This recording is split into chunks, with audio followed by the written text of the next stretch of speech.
정혜수는 버스 창밖으로 스쳐 지나가는 고층 빌딩들을 바라보며 한숨을 내쉬었다. 40년을 한결같이 지켜온 시골 초등학교 교단을 떠난 지 벌써 3년. 그 시간 동안 작은 텃밭을 가꾸고 동네 할머니들과 게이트볼을 치며 평온한 노후를 보내던 그녀에게 도시는 여전히 낯설고 어지러운 곳이었다. 어머니 정말 고마워요. 민호 학원 끝나는 시간이 늦어서 맞벌이 하는 저희로서는 일주일 전 준호의 전화 목소리에는 절박함이 섞여 있었다. 지연이 새로 시작한 일 때문에 8살 손자 민호를 돌볼 사람이 없다는 것이었다. 혜수는 마지못해 승낙했지만 마음 한편으로는 오랜만에 가족과 함께할 수 있다는 기대도 있었다. 짐이라고 해봐야 낡은 여행 가방 하나가 전부였다.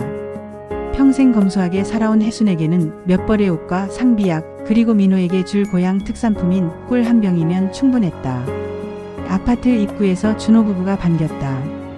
민호는 혜순의 치마폭에 매달리며 할머니 라고 소리쳤다. 3년 전보다 훌쩍 커진 손자를 보니 괜히 코끝이 찡했다. 어머니 많이 힘드셨죠? 여기 엘리베이터 타세요. 지연은 평소처럼 밝게 웃으며 혜순의 가방을 들어주었다. 하지만 혜순은 며느리의 얼굴이 예전보다 야윈 것을 놓치지 않았다. 특히 눈가의 그림자가 짙어 보였다. 20평 남짓한 아파트는 정갈하게 정리되어 있었지만 어딘지 모르게 숨막히는 분위기가 느껴졌다. 거실 소파에는 각종 서류들이 정리되어 있었고 준호는 그것들을 서둘러 방으로 옮겨갔다. 민호야, 할머니께 인사 제대로 드려. 할머니, 저 이제 구구단도 다 외워요. 들어보실래요? 민호의 천진한 웃음소리가 집안에 울려 퍼졌지만 혜수는 이상한 위화감을 떨칠 수 없었다. 오랜 교직 생활로 다져진 직감이 무언가 잘못되었다고 속삭이고 있었다. 저녁을 준비하는 지연의 뒷모습을 바라보며 혜수는 문득 준호 어린 시절이 떠올랐다. 아버지 없이 자란 아들을 위해 억척같이 살아온 세월들. 그때도 이렇게 불안하고 막막한 기분이었을까. 어머니 식사하세요. 지연의 목소리에 혜수는 현실로 돌아왔다. 식탁에는 정성스럽게 차려진 반찬들이 올려져 있었지만 온 가족의 표정은 어둠에 가려진 듯 무거웠다. 그날 밤 혜수는 작은 안방에 누워 천장을 바라보았다. 도시의 밤은 시골과 달리 완전히 어두워지지 않았다. 네온사인의 불빛이 창문 사이로 스며들어 방안을 은은하게 비추고 있었다. 무엇이 이 집을 이렇게 만들었을까? 혜수는 감각적으로 느끼는 불안감의 정체를 알지 못한 채 잠에 빠져들었다. 그러나 그녀는 아직 몰랐다. 이 집에 도사리고 있는 진짜 위험이 무엇인지, 그리고 자신이 곧 가족을 구해야 할 등불이 되어야 한다는 것을 말이다. 새벽 3시 혜수는 희미한 소리에 잠에서 깼다. 처음엔 에어컨 소리인 줄 알았지만 귀를 기울이자 민호의 방에서 들려오는 웅얼거림이었다. 아이가 잠꼬대를 하나보다. 혜수는 조용히 일어나 민호의 방으로 발걸음을 옮겼다. 방문이 살짝 열려 있어 안을 들여다볼 수 있었다. 달빛에 비친 민호의 얼굴은 평온해 보였지만 입술은 계속해서 무언가를 중얼거리고 있었다. 괜찮아. 괜찮을 거야. 민호의 작은 목소리가 어둠 속에서 떨리고 있었다. 혜수는 더 가까이 다가갔다. 엄마, 울지 마. 돈 안 뺏길 거야. 혜순의 등골에 소름이 돋았다. 8살 아이의 입에서 나와서는 안 될 말들이었다. 돈을 뺏긴다는 것이 무슨 의미인가? 민호는 계속해서 뒤척이며 중얼거렸다. 무서워. 아저씨들 오지 마. 엄마 아프게 하지 마. 혜순의 손이 떨렸다. 40년 교직 생활 동안 수많은 아이들을 지켜봐온 그녀는 알고 있었다.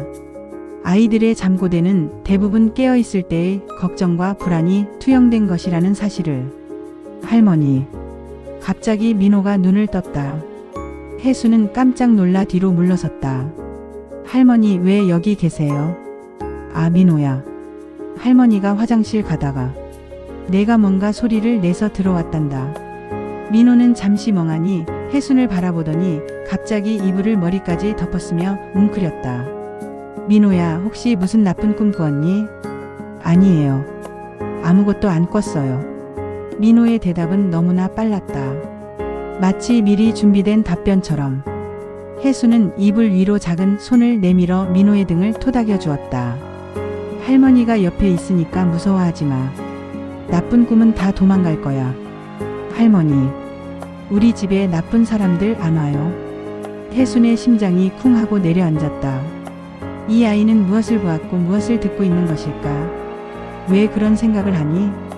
그냥요. 요즘 엄마가 자꾸 우시고 아빠랑 큰 소리로 이야기해서 민호의 목소리는 점점 작아졌다. 혜수는 더 이상 묻지 않았다. 대신 민호의 머리를 부드럽게 쓰다듬어 주었다. 민호야, 할머니가 여기 있는 동안은 아무도 우리 민호 괴롭히지 못해. 할머니가 지켜줄 테니까 안심하고 자렴. 민호는 혜순의 손을 꼭 잡았다. 그 작은 손이 차갑게 식어 있었다. 혜수는 민호가 다시 잠들 때까지 그 자리에 앉아 있었다. 아이의 고른 숨소리를 들으며 머릿속에서는 무수한 생각들이 교차했다. 돈을 뺏긴다, 나쁜 사람들, 엄마가 온다. 이 모든 단어들이 하나의 그림을 그려내고 있었다. 그것은 혜순이 두려워했던 바로 그 그림이었다. 다시 자신의 방으로 돌아온 혜수는 잠을 이룰 수 없었다. 창밖으로 새벽이 밝아오기 시작했지만 그녀의 마음은 더욱 어두워져 갔다. 준호는 이 사실을 알고 있을까? 아니면 지연이 혼자 끙끙 앓고 있는 건가? 혜수는 침대에서 일어나 창가로 갔다. 이른 새벽 거리에는 출근을 서두르는 사람들의 모습이 보였다. 평범한 일상이 계속되고 있었지만 이 집만은 예외였다. 그때 거실에서 작은 소리가 들렸다. 혜수는 조용히 방문을 열어 밖을 내다보았다. 지연이 식탁에 앉아 무언가를 보고 있었다. 그녀의 어깨가 작게 떨리고 있었다. 혜수는 그 모습을 지켜보며 확신했다. 이 집에는 분명 큰 문제가 있다. 그리고 그 문제는 민호라는 순수한 아이에게까지 상처를 주고 있다. 내가 여기 온 것은 우연이 아니었을지도 모르겠다. 혜수는 조용히 방문을 닫고 깊은 한숨을 내쉬었다. 긴 하루가 시작되고 있었다. 아침 7시 지연은 평소와 다름없이 밝은 미소를 지으며 부엌에서 아침을 준비하고 있었다. 하지만 혜순의 눈에는 그 미소가 억지로 만들어진 가면처럼 보였다. 어머니, 잘 주무셨어요? 민호가 밤에 떠들지 않았죠? 응, 괜찮았다. 근데 지연아, 너는 잘 잤니? 얼굴이 좀 피곤해 보인다. 지연은 잠깐 손을 멈추더니 거울을 보며 재빨리 눈 밑을 만져보았다. 아, 컨실러를 덜 발랐나 봐요. 요즘 일 때문에 조금 바빠서. 그녀는 서둘러 화장품을 꺼내 눈가를 다시 만졌다. 하지만 진한 다크서클을 완전히 가릴 수는 없었다. 혜수는 며느리의 말에 대꾸하지 않고 조용히 지켜보았다. 민호야, 학원 가방 챙겼니? 지연의 목소리는 여전히 밝았지만 계란을 굽는 그녀의 손이 미세하게 떨리고 있었다. 팬 위의 계란은 이미 태워지고 있었다. 아, 이런. 지연이 당황하며 불을 끄자 혜순이 다가왔다. 내가 할게. 너는 민호 준비시켜라. 괜찮아요, 어머니. 제가. 지연아, 괜찮다. 할머니한테 맡겨. 혜순의 단호한 목소리에 지연은 결국 물러섰다. 민호를 학교에 보내고 준호가 출근한 후 집에는 두 여자만 남았다. 어머니, 저 잠깐 나갔다 올게요. 마트에서 장 좀 봐야 해서. 지연이 가방을 들며 말했다. 하지만 그녀가 신발을 신는 사이 가방 안에서 종이 한 장이 바닥에 떨어졌다. 혜수는 재빨리 그것을 주워 지연에게 건네주려 했지만 종이에 적힌 글자를 보는 순간 숨이 멎었다. 최후 통보. 빨간 글씨로 선명하게 인쇄된 그 문구 아래로 7일 이내 미납시 법적 조치 같은 문장들이 보였다. 아, 그건. 지연이 황급히 종이를 낚아채며 가방 깊숙이 밀어넣었다. 그녀의 얼굴은 순식간에 창백해졌다. 지연아. 어머니, 저 정말 급해서 먼저 나갈게요. 지연은 혜순의 말을 끊고 문을 열고 나가버렸다. 하지만 문 밖에서 한참을 서 있는 발소리가 들렸다. 혜순은 조용히 현관으로 다가가 문구멍으로 내다보았다. 지연이 복도벽에 기대선 채 양손으로 얼굴을 가리고 있었다. 그녀의 어깨가 격렬하게 흔들리고 있었다. 울음소리는 들리지 않았지만 온몸으로 오열하고 있다는 것을 알 수 있었다. 혜수는 문을 열고 나가고 싶었지만 며느리의 자존심을 생각해 그대로 서 있었다. 몇 분 후 지연은 휴대폰을 꺼내 누군가에게 전화를 걸었다. 여보세요. 네, 저예요. 아직 시간이 좀 더 필요해요. 네, 알고 있어요. 네, 꼭 준비할게요. 짧고 끊어지는 대화였지만 혜수는 그 목소리에 담긴 절망을 느낄 수 있었다. 지연이 엘리베이터를 타고 내려간 후에야 혜수는 현관문을 열었다. 거실로 돌아온 혜수는 소파에 앉아 머리를 감쌌다. 최후 통보라는 단어가 계속 머릿속을 맴돌았다. 민호의 잠꼬대, 지연의 다크서클, 그리고 방금 본 서류까지. 모든 퍼즐 조각들이 하나의 그림을 만들어가고 있었다. 혜수는 일어나서 지연이 서둘러 정리한 거실을 둘러보았다. 책상 위에는 각종 청구서들이 정리되어 있었고 그 사이에서 은행 통장 하나를 발견했다. 잔액란에는 마이너스로 시작하는 숫자가 적혀 있었다. 이런. 혜순의 한숨이 깊어졌다. 교직 생활 동안 어려운 가정의 아이들을 많이 봐왔지만 그것이 자신의 가족일 줄은 몰랐다. 점심시간이 되어서야 지연이 돌아왔다. 그녀는 여전히 밝게 웃으려 노력했지만 눈이 부어있는 것을 숨길 수는 없었다. 어머니, 점심 드셨어요? 아직 안 먹었다. 같이 먹을까? 네, 제가 간단히 준비할게요. 지연이 부엌으로 향하는 뒷모습을 보며 혜수는 마음을 굳혔다. 더 이상 모른 척할 수는 없었다. 이 집의 위기는 생각보다 훨씬 심각했고 특히 민호 같은 순수한 아이가 그 고통을 함께 겪고 있다는 사실이 견딜 수 없었다. 지연이는 혼자서 이 모든 걸 감당하려 하고 있구나. 혜수는 며느리의 꿋꿋한 모습에서 젊은 시절의 자신을 보았다. 홀로 아들을 키우며 모든 어려움을 혼자 견뎌냈던 그 시절처럼. 저녁 9시가 넘어서야 준호가 돌아왔다. 평소보다 2시간이나 늦은 시각이었다. 현관문이 열리는 소리와 함께 술 냄새가 집 안으로 스며들어 왔다. 아빠. 민호가 반갑게 달려나갔지만 준호는 아이를 안아주지도 않고 신발을 벗어던지며 거실로 들어왔다. 그의 셔츠는 구겨져 있었고 넥타이는 느슨하게 풀려 있었다. 준호야, 회식이 있었니? 혜순이 조심스럽게 물었지만 준호는 대답하지 않고 소파에 주저앉았다. 그의 얼굴은 붉게 달아올라 있었고 눈동자는 흔들리고 있었다. 여보, 저녁 드세요. 따뜻하게 데워드릴게요. 지연이 부엌에서 나와 상냥하게 말했다. 하지만 준호는 그녀를 째려보며 냉소적으로 웃었다. 저녁 먹을 돈이나 있어? 순간 거실에 공기가 얼어붙었다.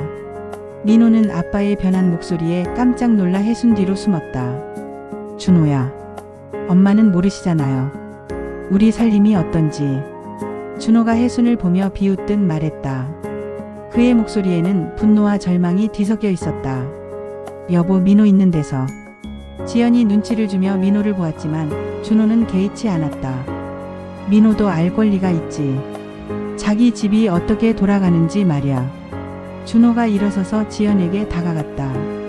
술기운이 돌아서인지 그의 걸음걸이가 비틀거렸다. 지연아, 오늘 또 누가 전화했나? 여보, 대답해. 또 누가 돈 달라고 협박했냐고. 준호의 목소리가 점점 커졌다.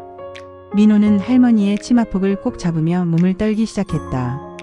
준호야, 술 깨고 이야기하자. 혜순이 중간에 끼어들었지만 준호는 듣지 않았다. 엄마도 이제 알아야 해요. 우리 아내가 얼마나 대단한 일을 저질렀는지. 여보, 제발. 지연의 목소리가 떨렸다. 그녀의 얼굴은 창백해졌고 눈에는 눈물이 고였다. 사업한다고 돈 벌어온다고 하더니 결국 뭐야? 사채까지 끌어다 써가지고. 사채? 혜순의 얼굴이 굳었다. 최악의 상황이었다. 그것도 모자라서 보증까지 서주고. 지금 우리가 갚아야 할 돈이 얼만지 아세요? 준호가 지연의 어깨를 거칠게 잡으며 흔들었다. 여보, 아파요. 아프긴 뭐가 아파. 나는 어떤데? 매일 회사에서 눈치 보면서 일하는 나는 어떤데? 준호야, 그만해. 혜순이 큰 소리로 말렸지만 이미 상황은 걷잡을 수 없이 흘러가고 있었다. 엄마는 몰라요. 매일 전화 오는 거, 집 앞까지 찾아오는 사람들, 회사에까지 연락하겠다고 협박하는 거. 준호의 목소리가 점점 높아졌다. 그의 분노는 술과 함께 더욱 격해졌다. 으앙. 갑자기 민호가 울음을 터뜨렸다. 아이는 무서워서 계속 혜순의 치마를 잡아당겼다. 민호야. 지연이 아들에게 다가가려 했지만 준호가 그녀의 팔을 잡았다. 가지마. 내가 만든 상황인데 내가 해결해. 여보 정말 미안해요. 제가 잘못했어요. 지연이 무릎을 꿇으며 사과했지만 준호의 분노는 가라앉지 않았다. 미안하다고 해서 될 일이야. 이자만 월 얼마인지 아냐고. 그때 민호가 갑자기 자리에서 일어나 자신의 방으로 뛰어갔다. 문을 쾅 닫는 소리가 집 전체에 울려 퍼졌다. 혜수는 그 모습을 보며 가슴이 찢어지는 것 같았다. 8살 아이가 감당하기에는 너무나 무거운 현실이었다. 준호야, 그만해. 민호가 무서워하잖니. 엄마도 지연이 편드실 거예요. 저 여자가 뭘 했는지 아시면서. 준호는 여전히 격분해 있었다. 하지만 혜순의 차가운 눈빛을 본 순간 그는 말을 멈췄다. 준호야, 너는 지금 남편이야, 아빠야. 술 취해서 가족한테 화풀이 하는 게 해결책이냐? 혜순의 목소리는 조용하지만 단호했다. 40년 교직 생활에서 나온 위험이 있었다. 그럼 엄마는 어떻게 하라고요? 이 상황을. 술부터 깨고 차근차근 이야기하자. 소리 지르고 화내는 것으로는 아무것도 해결되지 않는다. 혜수는 지연을 부축해서 일으켰다. 며느리의 손목에는 준호가 잡은 자국이 빨갛게 남아 있었다. 그날 밤 집안은 죽음같이 조용했다. 준호는 소파에서 잠들었고 지연은 부엌에서 홀로 앉아 있었다. 혜수는 민호의 방 앞에 서서 아내 소리를 들어보았다. 아이의 흐느끼는 소리가 희미하게 들려왔다. 이대로는 안 되겠다. 혜수는 마음을 굳혔다. 이 가정이 완전히 무너지기 전에 누군가는 나서야 했다. 다음날 오전 준호는 일찍 출근했고 지연은 아직 잠들어 있었다. 혜수는 민호를 학교에 보내고 난 뒤 조용히 집 안을 둘러보기 시작했다. 어젯밤의 충격적인 상황 이후 그녀는 이 가정에 숨겨진 진실을 모두 파악해야 한다고 생각했다. 먼저 거실부터 살펴보았다. 어제 준호가 술에 취해 소리쳤던 그 자리에는 여전히 긴장감이 남아있는 것 같았다. 혜수는 책상 서랍을 조심스럽게 열어보았다. 각종 청구서, 은행 대출 서류, 그리고 생소한 업체들의 독촉장이 두툼하게 쌓여 있었다. 캐피털 대부금융. 들어본 적 없는 이름들이 대부분이었다. 혜수는 그중 하나를 집어들었다. 빨간 글씨로 인쇄된 최종 독촉장이라는 문구가 눈에 들어왔다. 원금과 이자를 합쳐 무려 3,500만 원. 그것도 한 업체에서 빌린 돈만 그 정도였다. 이런. 혜수는 다른 서류들도 확인해 보았다. 각각 다른 업체에서 빌린 돈들이었고 총액을 계산해 보니 1억이 훨씬 넘었다. 더 충격적인 것은 이자율이었다. 월 이자만 해도 준호의 월급을 넘어서는 금액이었다. 그때 민호의 방에서 이상한 소리가 들렸다. 혜수는 서류를 제자리에 두고 아이 방으로 향했다. 방문을 열자 민호가 책상 앞에 앉아 무언가를 끄적이고 있었다. 민호야, 학교 안 갔니? 민호는 깜짝 놀라며 종이를 책상 서랍에 급히 감췄다. 할머니, 배가 아파서 못 갔어요. 하지만 민호의 얼굴은 건강해 보였다. 혜수는 아이 옆에 앉으며 부드럽게 물었다. 무엇을 그리고 있었니? 아무것도 안 그렸어요. 민호의 대답은 너무 빨랐다. 혜수는 민호의 책꽂이를 둘러보았다.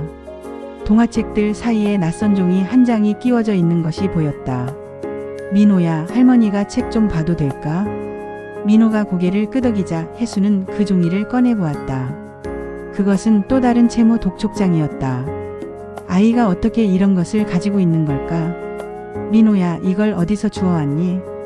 엄마 가방에서. 떨어진 걸 주워서. 민호의 목소리가 점점 작아졌다. 왜 가져왔을까? 무서워서요. 엄마가 자꾸 울어서. 나쁜 아저씨들이 또 올까봐. 혜순의 가슴이 먹먹해졌다. 8살 아이가 이런 것들을 숨기고 있었다니. 민호야, 나쁜 아저씨들을 본 적이 있니? 민호는 잠시 망설이더니 고개를 끄덕였다. 지난주에 엄마랑 집에 있었는데 무서운 아저씨들이 와서 큰 소리로 말했어요. 뭐라고 하던? 돈 달라고. 그리고 엄마한테 안 주면 안 주면. 민호가 말을 잇지 못하고 눈물을 글썽였다. 괜찮다, 민호야. 할머니한테 말해봐. 안 주면 아빠 회사에 가서 말하겠다고. 그리고 민호의 작은 어깨가 떨렸다. 민호를 데려가겠다고. 혜수는 민호를 꼭 안아주었다. 아이의 몸이 바들바들 떨리고 있었다. 할머니, 우리 이사 가면 안 돼요. 무서운 아저씨들이 못 찾는 곳으로. 혜수는 대답할 수 없었다. 이미 상황은 도망갈 수 있는 단계를 넘어선 것 같았다. 민호를 달래고 방에서 나온 혜수는 다시 거실로 갔다. 이제 모든 것이 명확해졌다. 지연이 사업 자금이라며 빌린 돈들, 그것들이 모두 사채였고 이제 그 업자들이 집까지 찾아와 협박하고 있는 상황이었다. 혜수는 휴대폰을 꺼내 인터넷을 검색해 보았다.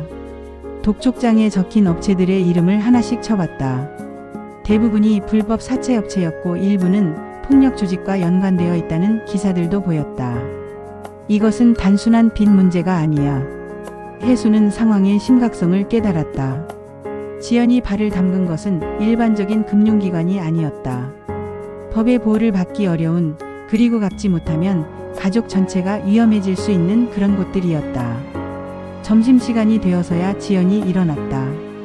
그녀의 얼굴은 더욱 초췌해 보였다. 어머니, 민호는 학교 갔어요. 배가 아프다고 해서 집에 있다. 지연은 민호의 방으로 가려다가 혜순의 시선을 느꼈다. 혜수는 식탁에 독촉장들을 가지런히 정리해 놓고 앉아 있었다. 지연아, 앉아라. 우리 이야기 좀 해야겠다. 지연의 얼굴이 하얗게 질렸다. 더 이상 숨길 수 없는 순간이 온 것이었다. 어머니, 저는 일단 앉아. 모든 걸 다 말해줘. 민호가 무서워하면서 살 수는 없잖니. 지연은 떨리는 다리로 혜순 앞에 앉았다. 그녀의 눈에서 눈물이 흘러내리기 시작했다. 혜수는 며느리의 손을 잡으며 조용히 말했다. 이제 혼자 끙끙 앓지 마. 우리가 함께 해결 방법을 찾아보자. 드디어 이 집에 숨겨져 있던 모든 퍼즐 조각들이 맞춰지기 시작했다. 지연은 혜순 앞에 앉아 한참을 말없이 있었다. 눈물이 뺨을 타고 흘러내렸지만 여전히 입을 열지 못하고 있었다. 혜수는 참을성 있게 기다렸다. 40년 교직 생활로 터득한 지혜였다. 때로는 기다림이 어떤 다그침보다 효과적이라는 것을. 어머니, 저는 정말 가족을 위해서 한 일이었어요. 지연이 마침내 입을 열었다. 목소리는 떨리고 있었지만 그 안에는 절절한 진심이 담겨 있었다. 처음에는 작은 온라인 쇼핑몰이었어요. 아이 키우면서 할 수 있는 일이라고 생각했고 초기 자금이 조금만 있으면 될 것 같았거든요. 혜수는 고개를 끄덕이며 들었다. 은행에서는 담보가 없다고 대출을 안 해줬어요. 그래서 지인 소개로 개인 대출업체를 알게 됐는데 지연의 목소리가 점점 작아졌다. 처음에는 정말 작은 금액이었어요. 500만 원 정도. 그런데 사업이 잘 안 되고 원금은 못 갚고 이자만 내다 보니까 복리로 불어난 거구나. 네. 그리고 다른 곳에서 빌려서 갚으려고 했는데 그것도 또 이자가 붙고 눈덩이처럼 커져버렸어요. 지연이 양손으로 얼굴을 가렸다. 지연아, 지금 총 빚이 얼마나 되니? 정확히는 1억 3천만 원 정도요. 혜수는 한숨을 깊게 내쉬었다. 준호의 연봉으로는 평생 갚기 어려운 금액이었다. 그 사람들이 언제부터 집에 오기 시작했니? 한 달 전부터요. 처음에는 전화만 왔는데 제가 피하니까 집까지 찾아왔어요. 지연의 목소리가 떨렸다. 그날 민호가 봤죠? 네. 제가 민호를 방에 들어가라고 했는데 아이가 너무 무서워서. 지연이 다시 울음을 터뜨렸다. 어머니, 정말 미안해요. 제가 바보 같은 선택을 했어요. 그런데 이제는 어떻게 해야 할지 모르겠어요. 혜수는 지연의 어깨를 토닥여 주었다. 그 사람들이 뭐라고 했니? 이번 주 금요일까지 원금의 반이라도 갚지 않으면 준호 회사에 알리겠다고 했어요. 그리고 지연이 말을 잇지 못했다. 그리고 뭐라고 했니? 민호를 다치게 하겠다고. 혜순의 표정이 굳어졌다. 정확히 뭐라고 했니?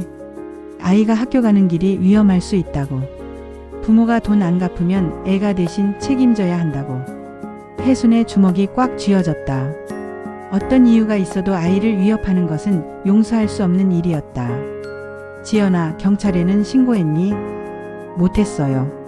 그 사람들이 신고하면 더 큰 일 난다고. 우리가 먼저 법을 어긴 거라고 했어요. 무슨 법을 어겼다는 거야? 사업자 등록 없이 영업했던 것, 세금 신고 안 한 것, 여러 가지요. 혜수는 상황을 정리해봤다. 지연은 불법 사채에 발목이 잡힌 상태였고 그들은 이제 가족 전체를 위협하고 있었다. 특히 순수한 아이까지 노리고 있다는 것이 가장 큰 문제였다. 준호는 이 모든 걸 알고 있니? 대략적으로는 알아요. 하지만 정확한 금액이나 협박 내용은 왜 말하지 않았니? 준호 오빠도 회사에서 스트레스가 많아요. 승진해서 밀리고 연봉도 오르지 않고 제가 이런 일까지 터뜨리면. 지연이 고개를 떨었다. 그래서 혼자 다 감당하려고 했구나. 네. 제가 만든 문제니까 제가 해결해야 한다고 생각했어요. 혜수는 지연의 손을 잡았다. 지연아, 이제 그 생각은 버려. 이건 혼자 해결할 수 있는 문제가 아니야. 그럼 어떻게 해요? 돈이 없는데. 일단 그들한테 말하지 마세요. 갑자기 민호의 방문이 열리며 아이가 나왔다. 민호는 엄마와 할머니의 대화를 엿듣고 있었던 것 같았다. 민호야. 엄마, 그 나쁜 아저씨들한테 말하지 마세요. 민호까지 위험해져요. 민호의 말에 지연이 오열했다. 8살 아이의 입에서 나올 말이 아니었다. 혜수는 민호를 무릎 위에 앉히고 꼭 안아주었다. 민호야, 할머니가 있으니까 걱정하지 마. 나쁜 사람들로부터 우리 민호를 지켜줄 거야. 정말요? 정말이야. 할머니가 약속한다. 하지만 혜순의 마음은 무거웠다. 이 약속을 어떻게 지킬 수 있을지 구체적인 방법이 보이지 않았다. 그날 오후 지연이 마트에 간 사이 혜순은 혼자 생각에 잠겼다. 교직 생활 동안 어려운 가정의 아이들을 많이 봐왔지만 이렇게 직접적으로 폭력 조직에 위협받는 경우는 처음이었다. 금요일까지 이틀밖에 남지 않았다. 혜수는 자신의 통장을 확인해봤다. 평생 모아둔 노후 자금이 7천만 원 정도 있었다. 빚의 절반 정도는 될 것 같았지만 그것만으로는 근본적인 해결이 되지 않을 것이다. 더 중요한 것은 이런 사람들로부터 가족을 완전히 보호할 방법을 찾는 것이었다. 혜수는 마음을 굳혔다. 이제 더 이상 지켜보고만 있을 수는 없었다. 폭풍이 몰아치기 전 마지막 고요한 시간이 흘러가고 있었다. 목요일 밤 11시. 혜수는 잠들지 못하고 누워 있었다. 내일이 지연이 말한 그 금요일이었다. 하루 종일 지연은 초조해하며 전화를 받지 않았고 준호는 평소보다 더 늦게 들어와 말없이 소파에 앉아 있었다. 민호는 저녁을 거의 먹지 못했다. 집안의 공기는 마치 폭발 직전의 화약고 같았다. 밤 12시를 넘긴 시각 갑자기 현관 초인종이 울렸다. 땡마이너스 땡마이너스 땡마이너스. 짧고 날카로운 소리가 3번 울렸다. 혜수는 몸을 일으켜 현관 쪽을 바라봤다. 이 시간에 찾아올 사람은 없었다. 잠시 조용하더니 다시 초인종이 울렸다. 이번에는 더 길고 지묘하게 땡땡땡땡땡 마이너스. 거실에서 지연의 작은 비명소리가 들렸다. 혜수는 급히 방에서 나왔다. 누구예요? 준호가 인터폰으로 물어봤지만 대답은 없었다. 대신 문을 두드리는 소리가 시작됐다. 쿵마이너스 쿵마이너스 쿵마이너스. 야, 안에 있는 거 다 알아. 문 열어.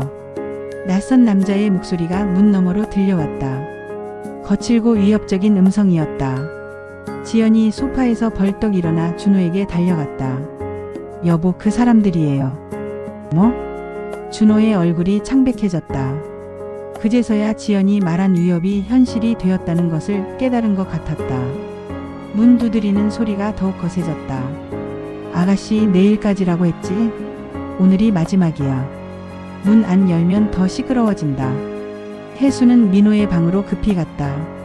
아이는 이미 깨어 있었고 이불을 뒤집어 쓴 채 벌벌 떨고 있었다. 할머니. 괜찮다, 민호야. 할머니가 있으니까. 하지만 혜순의 목소리도 떨리고 있었다. 거실에서는 준호와 지연이 속삭이며 말다툼을 하고 있었다. 왜 이걸 미리 말 안 했어? 미안해, 여보. 하지만 지금은 경찰 불러야겠어. 안 돼요. 그러면 더 큰일 나요. 그때 문 밖에서 더욱 충격적인 말이 들려왔다. 아가씨, 우리 참을성도 한계가 있어. 돈 안 내면 애한테 무슨 일이 생길지 몰라. 혜순의 혈압이 치솟았다. 아무리 돈 문제라고 해도 아이를 위협하는 것은 절대 용납할 수 없었다.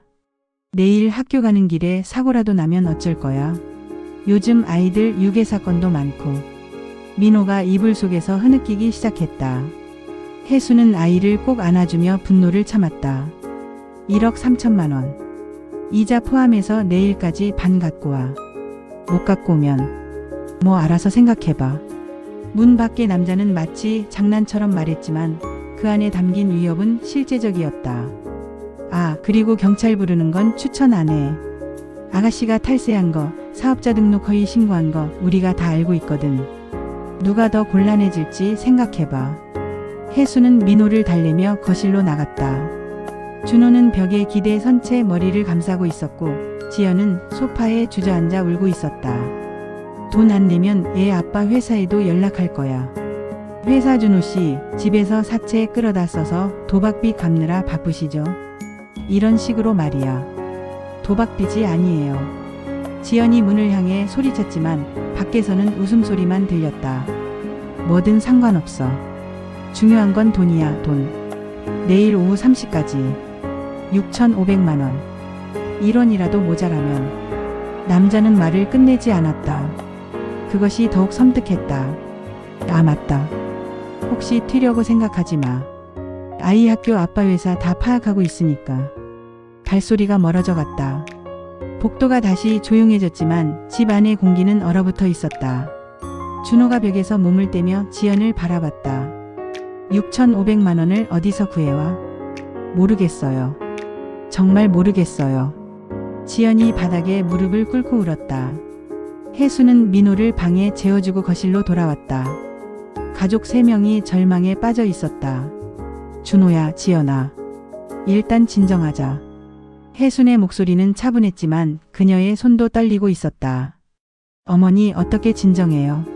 내일까지인데. 준호의 목소리에는 체념이 섞여 있었다. 지연아, 내가 돈이 좀 있다. 네? 내 노후 자금이 7천만 원 정도 있어. 당장 위기는 넘길 수 있을 것 같다. 지연과 준호가 동시에 혜순을 바라봤다.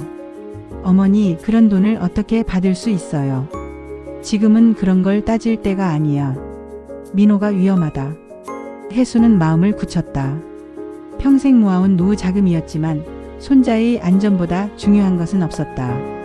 하지만 어머니, 이것만으로는 근본적인 해결이 안 돼요. 준호의 말이 맞았다. 일시적으로 위기를 모면할 수는 있겠지만 나머지 돈은 어떻게 해야 할지 막막했다. 혜수는 창밖을 바라보며 깊은 한숨을 내쉬었다. 동이 트기 시작하고 있었다. 길고 긴 밤이 지나가고 있었지만 진짜 시련은 이제부터 시작일 것 같았다. 이대로는 안 된다. 다른 방법을 찾아야 해. 혜순의 머릿속에서 어떤 계획이 서서히 모습을 드러내기 시작했다. 금요일 아침 7시. 집안의 분위기는 장례식장처럼 무거웠다. 아무도 제대로 잠들지 못했고 아침 식사는 거의 손도 대지 않았다. 민호는 학교에 가기 싫다고 했지만 혜수는 평상시처럼 보내는 것이 좋겠다고 판단했다. 민호야, 학교에서는 평소처럼 지내고 할머니가 데리러 갈 테니까 학원은 가지 마라. 네, 할머니.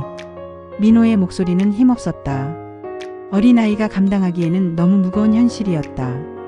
준호는 출근하면서 지연에게 말했다. 어머니 돈으로 일단 오늘은 넘기자.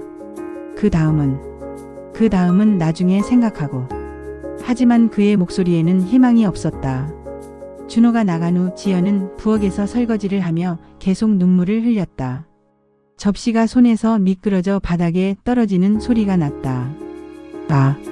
지연이 깨진 접시 조각을 주우려 하다가 손가락을 베었다.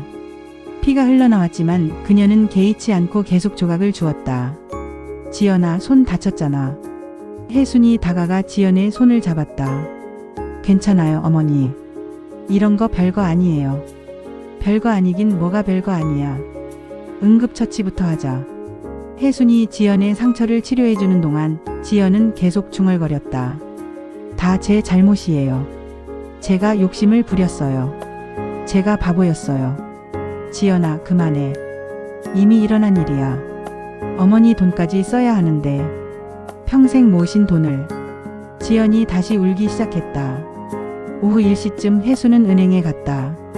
평생 모아온 7천만 원을 인출하는 것은 쉬운 일이 아니었다. 은행원은 거액 인출 이유를 물었고 혜수는 집 보수공사라고 대답했다. 돈을 받아들고 집으로 돌아오는 길 혜순의 마음은 복잡했다. 이 돈으로 당장의 위기는 넘길 수 있겠지만 근본적인 해결책은 아니었다. 나머지 6천만 원은 어떻게 해야 할지, 그리고 이런 사람들로부터 영원히 벗어날 수 있을지 확신이 서지 않았다. 오후 2시 30분. 약속 시간까지 30분밖에 남지 않았다. 혜순이 돈 봉투를 준비하고 있을 때 준호가 갑자기 돌아왔다. 왜 이렇게 일찍 와? 회사에 그 사람들이 왔어요. 준호의 얼굴은 창백했다. 뭐라고? 아침에 접수처에 나타나서 준호 씨 집에 전해달 말이 있다고 했대요. 다행히 경비실에서 막았지만. 지연이 소파에 주저앉았다. 이제 정말 끝이에요. 그래서 조퇴하고 왔어요. 이 문제를 오늘 끝내야겠어요. 준호가 혜순이 준비한 돈 봉투를 보며 말했다. 어머니, 정말 죄송해요. 준호야, 미안해할 시간에 어떻게 할지 생각해보자. 그때 준호의 휴대폰이 울렸다. 지연이 알 수 없는 번호였다. 여보세요? 준호씨, 나 기억하지? 어젯밤에 인사드린 사람. 스피커폰으로 들리는 목소리에 온 가족이 긴장했다. 돈 준비됐나? 네, 준비됐습니다. 좋아. 그럼 1시간 후에 공원 벤치에서 만나자.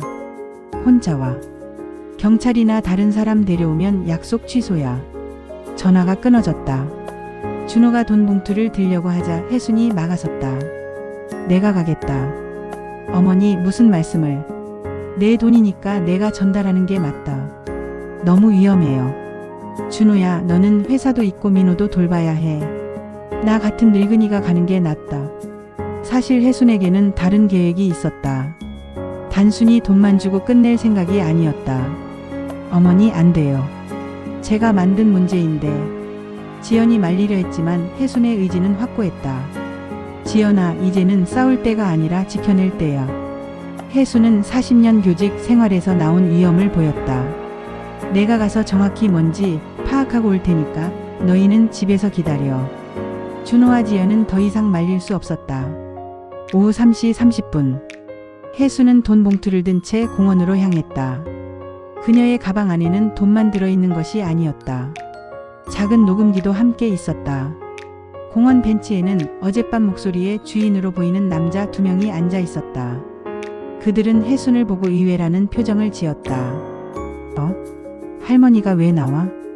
아들 대신 제가 왔습니다. 혜순은 침착하게 말했다. 돈 가져왔어? 여기 있습니다. 혜순이 봉투를 내밀자 한 남자가 재빨리 열어보고 돈을 세었다. 6,500만 원 맞네.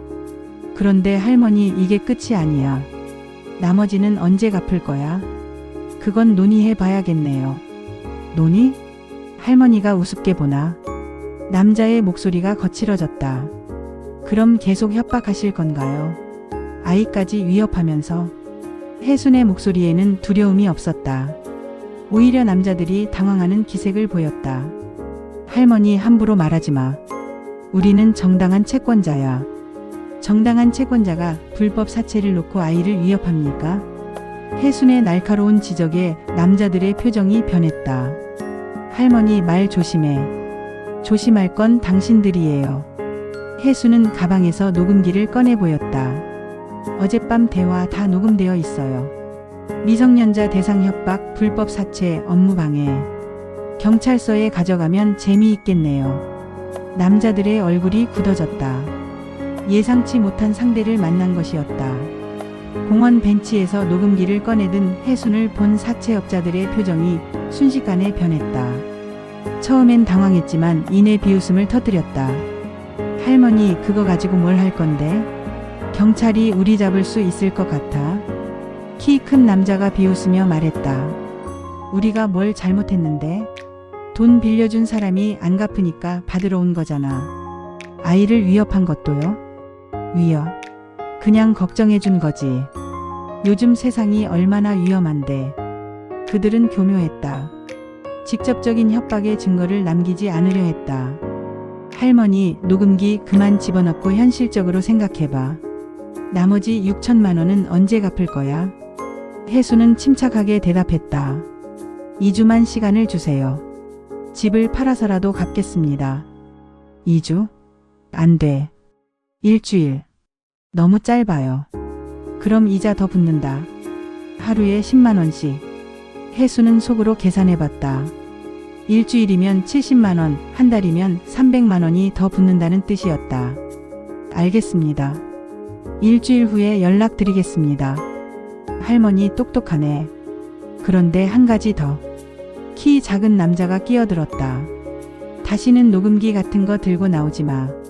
그리고 경찰 신고도 하지 말고. 우리가 할머니 가족 사는 곳, 아이 학교 다 알고 있다는 거 잊지 마. 협박은 여전했다. 하지만 혜수는 이미 계획을 세우고 있었다. 집으로 돌아온 혜수는 준호와 지연에게 만남의 결과를 알렸다. 일주일의 시간을 벌었다. 그 다음은 어떻게 하실 건가요? 준호가 불안하게 물었다. 일단 안전한 곳부터 확보해야겠다. 혜수는 민호를 불렀다. 민호야, 할머니랑 잠깐 고향에 다녀올까? 고향이요? 응. 할머니 집에 가서 며칠 놀다 오자. 지연이 깜짝 놀랐다. 어머니, 민호를 피신시키시려는 거예요. 지연아, 일단 아이부터 안전한 곳에 있어야 해. 그래야 우리도 마음 놓고 일을 처리할 수 있잖니. 혜순의 판단은 옳았다. 민호가 계속 위험에 노출되어 있으면 가족 모두가 정상적인 판단을 할 수 없었다. 하지만 어머니, 준호야, 이건 협상이 아니야. 민호 안전이 최우선이다. 그날 저녁 혜수는 민호와 함께 짐을 쌌다. 아이는 상황을 정확히 이해하지는 못했지만 할머니와 함께라면 괜찮다고 생각하는 것 같았다. 할머니 언제 돌아와요? 빨리 돌아올 거야. 그때까지 할머니랑 재미있게 놀자. 엄마 아빠는 안 와요? 응, 엄마 아빠는 일이 있어서. 나중에 올 거야. 민호를 재우고 난 후 혜수는 준호와 지연을 불러 앉혔다. 내가 없는 동안 너희가 해야 할 일이 있다. 어떤 일이요? 지연아, 내가 빌린 모든 업체 리스트를 정리해. 언제 얼마를 어떤 조건으로 빌렸는지 다 적어. 네. 그리고 준호야, 법무사나 변호사를 찾아봐. 개인회생이나 파산 신청이 가능한지 알아보고. 어머니, 그런 걸로 해결이 될까요? 모르겠다. 하지만 법적인 방법부터 알아봐야 해. 혜수는 가방에서 다른 녹음기를 꺼냈다. 이건 예비야. 그들이 또 오면 대화를 녹음해둬. 증거가 많을수록 좋다. 어머니, 혹시 다른 계획이 있으신 거예요?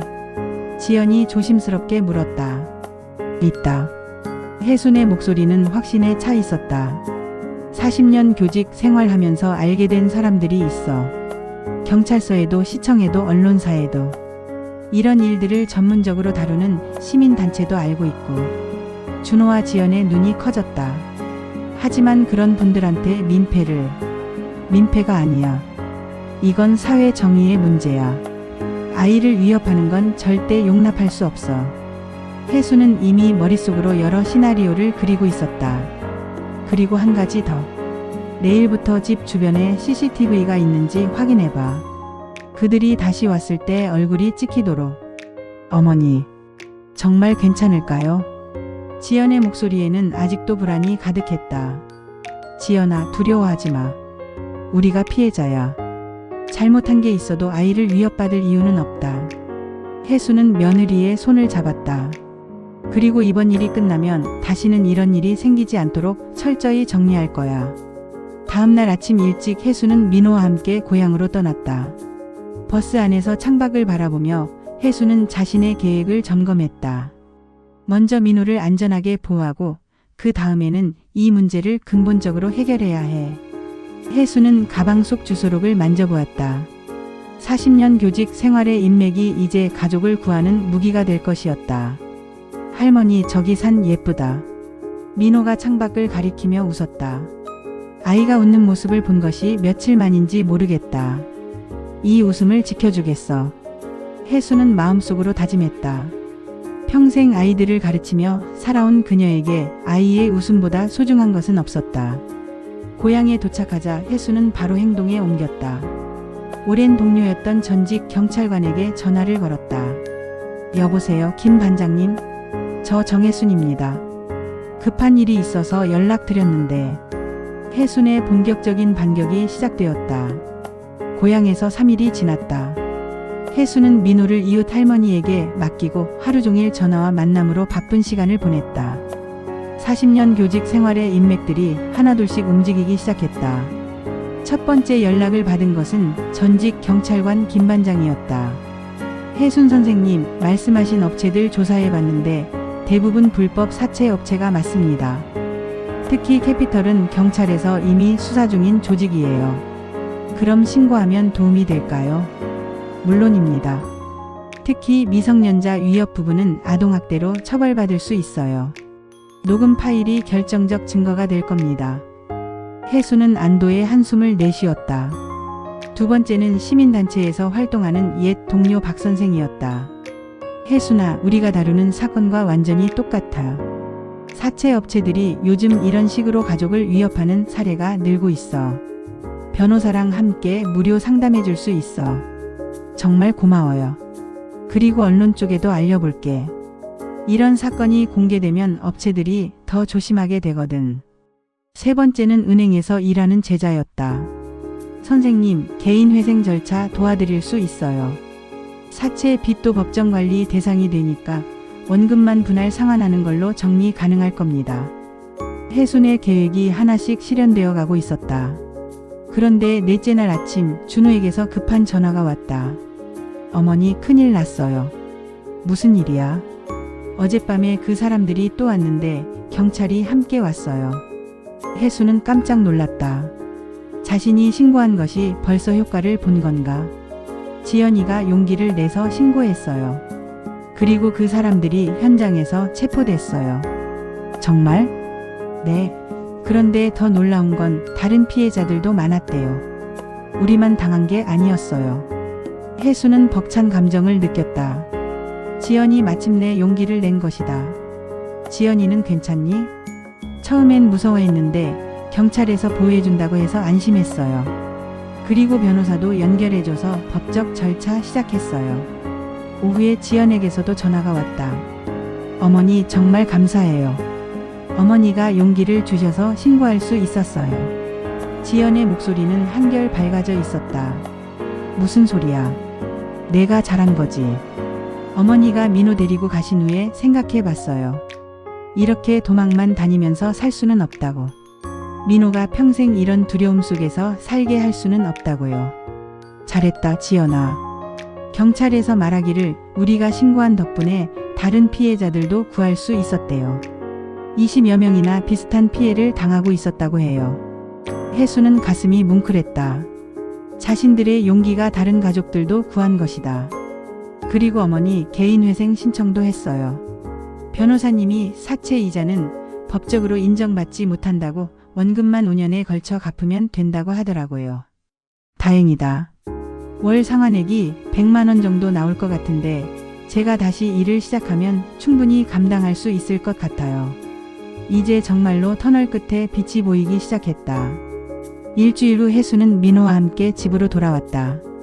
공항에서 준호와 지연이 마중 나왔는데 두 사람의 얼굴에는 오랜만에 평온함이 돌아와 있었다. 할머니, 엄마.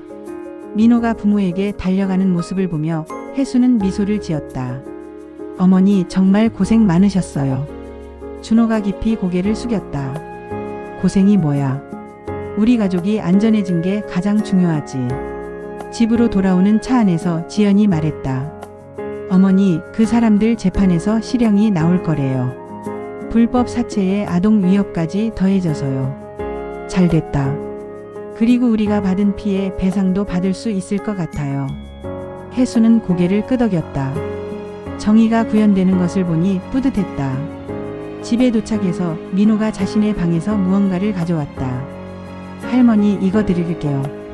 그것은 민호가 직접 그린 그림이었다. 4명이 손을 잡고 웃고 있는 가족 그림이었다. 우리 가족이에요. 할머니가 우리를 지켜주셔서 이제 무섭지 않아요. 혜순의 눈에 눈물이 고였다. 그날 밤 오랜만에 온 가족이 함께 저녁을 먹었다.